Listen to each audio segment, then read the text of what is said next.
영화 탈주가 도착했습니다. 이 작품은 이종필 감독의 신작인데요. 94분의 다소 짧은 러닝타임을 밀도 있게 꽉꽉 채워놓은 수작입니다. 이야기, 주제의식 모두 감명하고요. 물론 전혀 없는 것은 아니지만 질적되는 부분도 거의 없이 딱딱 떨어지는 영화라는 느낌이 들더라고요. 영화는 오프닝부터 심플한 개성을 뿜어내는데요. 규남이 지도를 그리기 위해 모의 탈출을 시연하는 시퀀스가 짧은 쇼트들로 잘게 쪼개져서 표현되죠. 아무튼 저에게 탈주는 인물들 간의 관계가 중요한 작품으로 느껴집니다. 영화는 그에 대한 명확한 대비의 구도를 이루고 있는데요. 그중 제가 포착한 부분들을 말씀드리도록 하겠습니다. 탈주 끝장 리뷰 지금 시작합니다.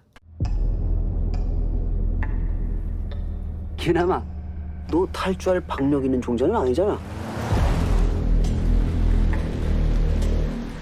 탈주에서 가장 눈에 띄는 대비가 있다면 두 형제일 것입니다. 먼저 민경부대의 선후임 사이인 규남 동혁이 있을 것이고요. 어린 시절부터 형 동생 하던 사이인 규남 현상이 있겠죠. 두 관계는 모두 규남을 중심으로 이루어져 있는데요. 전자는 형이 동생에게 멧돼지 고기를 나누어 준다면 후자는 형이 동생에게 알사탕을 넣어주기도 합니다. 이뿐만 아니라 규남이 동혁에게 라디오를 선물한다면 현상은 규남에게 규남의 아버지 유품인 만년비를 찾아주기도 하죠. 그러니까 저에게 이 작품은 두 형제 관계를 비교 대조하는 것이 중요한 이야기로 느껴지는 것입니다. 이 지점에서 TMI를 하나만 말씀드리면요. 동혁을 연기한 홍사빈 배우의 전작은 화란이었는데요. 화란 역시 형제라는 테마가 중요한 영화였습니다. 우연이겠지만 연속되는 두 필모가 꽤 비슷한 재질인 것이죠. 다시 본론으로 돌아오겠습니다. 그렇다면 형으로서의 현상과 규남의 차이는 무엇인가? 이렇게 말할 수 있을 것 같습니다. 현상이 운명을 받아들이는 자라면 규남은 운명을 개척해 나가는 자다라고 말이죠. 현상은 피아니스트가 꿈이었던 것 같습니다. 그런데 아마도 고위직 집안이라는 환경적 이유로 보위부 간부가 된 것이겠죠. 심지어 저는 현상이 자신의 성 정체성마저도 포기한 것처럼 보이는데요. 탈주에는 송강 배우가 선우민 역할로 특별 출연합니다. 짧게 등장하지만 밀도감이 있어야 하는 배역이기에 주연급 배우가 그 자리를 채운 것으로 추측되더라고요. 우민이 처음 등장하는 장면을 상기해 보겠습니다. 파티장에서 사람들은 현상에게 질문하죠. 왜 아내분은 같이 오지 않으셨냐고 말이죠. 이에 현상은 임신 중이라 혼자만 오게 되었다고 답합니다.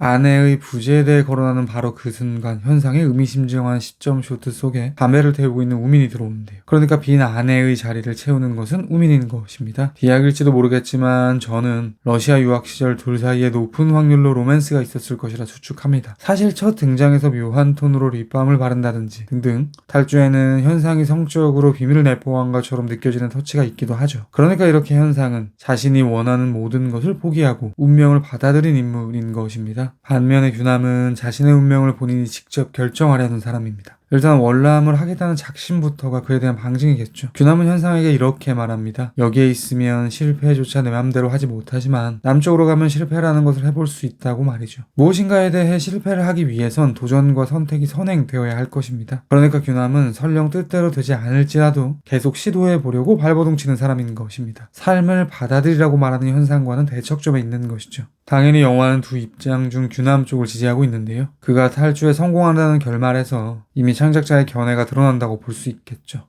그런데 이러한 영화의 태도는 지뢰라는 소재를 통해서도 드러납니다. 탈주에는 눈에 띄는 두 번의 지뢰가 등장합니다. 현상의 지뢰 그리고 규남의 지뢰. 현상은 규남이 달아나는 곳으로 따라 들어가는데요. 그의 바로 옆에 있던 부하가 지뢰를 밟아 다리를 잃게 되죠. 어쩌면 그 지뢰는 현상의 발 아래 위치했을 수도 있었겠죠. 다음은 규남. 규남 역시 지뢰를 밟는데요. 그는 실패일지라도 시도를 해보겠다면서 발을 떼고요. 불발탄임을 확인해 마침내 탈주라는 자신의 목표를 달성하게 됩니다.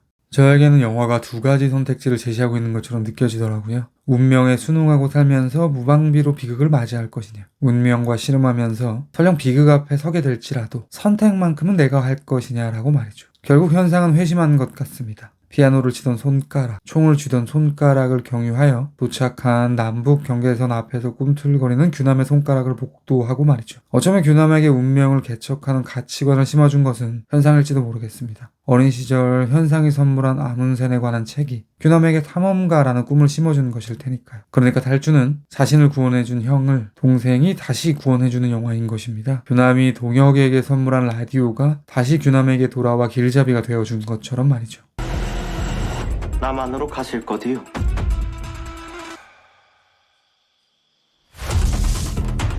패티기 굶떠부터 정신이 나가서?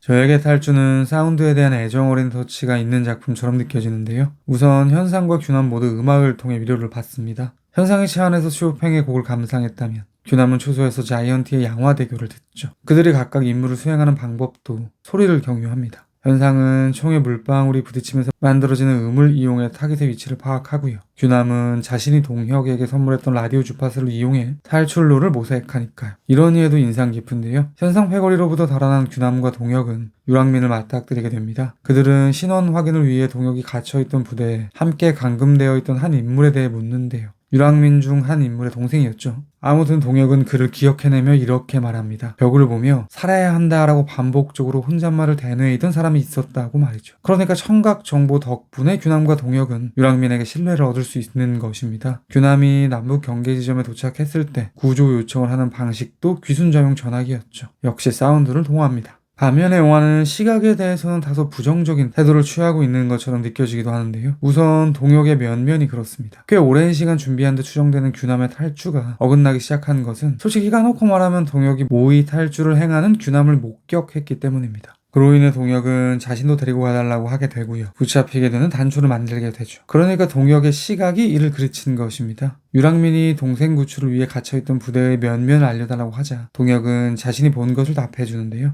이때 규남은 농담인 듯 진담인 듯 얘가 눈이 좋다는 의미심장한 대사를 날리기도 합니다. 이뿐만이 아닙니다. 동혁이 사망하고 규남이 라디오를 들고 달리기 시작할 때 현상은 망루의 위치에 저격을 하는데요. 규남은 곳곳에 배치된 라이트를 부수는 방식으로, 그러니까 상대의 시야를 상실시킴으로써 상황을 타개해 나갑니다. 물론 지금까지 말씀드린 이러한 영화의 형식이 사운드를 지지하고 시각 이미지를 거부하고 있다는 단순한 이분법으로 접근할 성질은 아닌 것 같고요. 다만 저는 뇌피셜로 다음과 같이 추정해 보았습니다. 우선 창작자인 이종필 감독이 라디오 키드일 수도 있습니다. 영화의 백캠이 중요한 포인트에서 사용된다는 점이 그에 대한 근거가 될 수 있을 것 같은데요. 심지어 백캠은 영화의 엔딩을 장식하기도 하죠. 이외의 다른 측면을 더 생각해보면요. 저는 영화에서 사운드와 시각 이미지를 다루는 방식이 작품의 주제와도 결부될 수 있다고 생각하는 것이죠. 리뷰의 마지막으로 그에 대한 이야기를 드리도록 하겠습니다. 말씀드렸던 저에게 탈주는 한치 앞을 알 수 없는 삶일지라도 운명에 순응하지 말고 개척해 나가야 한다는 이야기를 하는 것 같습니다. 설령 그것이 실패로 귀결될지라도 말이죠. 동혁이 개입하기 전까지 규남은 탈주에 성공하리라 확신했을 것입니다. 오랜 노력 끝에 지뢰의 위치를 지도에 시각 이미지로 표시해 놓았으니 말이죠. 그런데 그는 여러 변수들과 엮이게 되면서 예상치 못한 전개를 맞이하게 되는데요. 저는 탈주가 진단하는 인생이 딱 규남이 겪는 상황인 것 같습니다. 아무리 철저히 준비해도 그르칠 수도 있고요. 또 예상치 못한 우연에 의해 잘 풀리게 될 수도 있는 것이 바로 창작자가 생각하는 삶인 것이죠.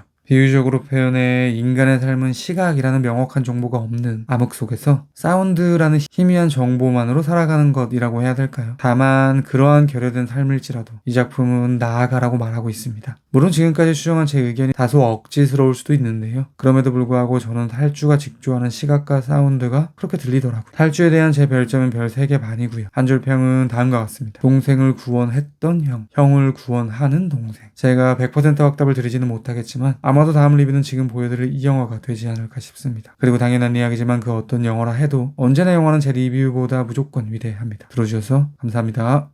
The excitement in the air is palpable. The atmosphere is electric.